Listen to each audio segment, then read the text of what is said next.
आज जनसाधारण खोलिला 104 helpline number A स्वास्थ्य संबंधी समस्त सूचना उपलब्ध हो।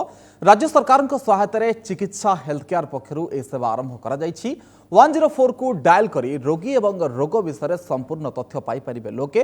पूर्व चिकित्सा 108 नंबर परिचालना करुवा बेले आज 104 कॉल सेंटर दायित्व चिकित्सा हेल्थ केयर नहीं।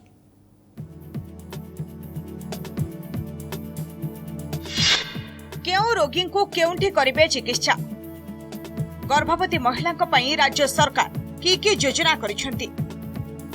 माँ और शिशु को केमिति भल स्वास्थ्य सेवा जोगाइबे, विजु स्वास्थ्य कल्याण योजना रे केमिति हेबे शामिल, केउ केउ हॉस्पिटल रे विजु स्वास्थ्य कल्याण योजना रे चिकित्सा हेबो, केउंठी रहिछि रक्त भंडार रो सुविधा, केउ केउ औषध मागणा रे मिलुछि, जरूरीकालीन परिस्थिति रे केमिति करिवे डाक्तरी चिकित्सा।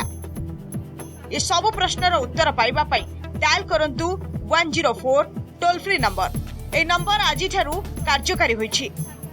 कॉल सेंटर समेत एठार स्वतंत्र डाक्तर नियुक्त होइछंती। 25टा सीट रे आरंभ करछु आज हमें हेल्थ हेल्पलाइन सर्विसेज।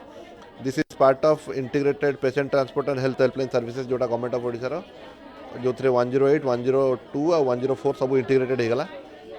एथरे हमर 9 ରୁ 5 टा आपण डॉक्टर्स एडवाइस पाइबे। एथरे आपण round the clock any information related to any health facility पाइबे।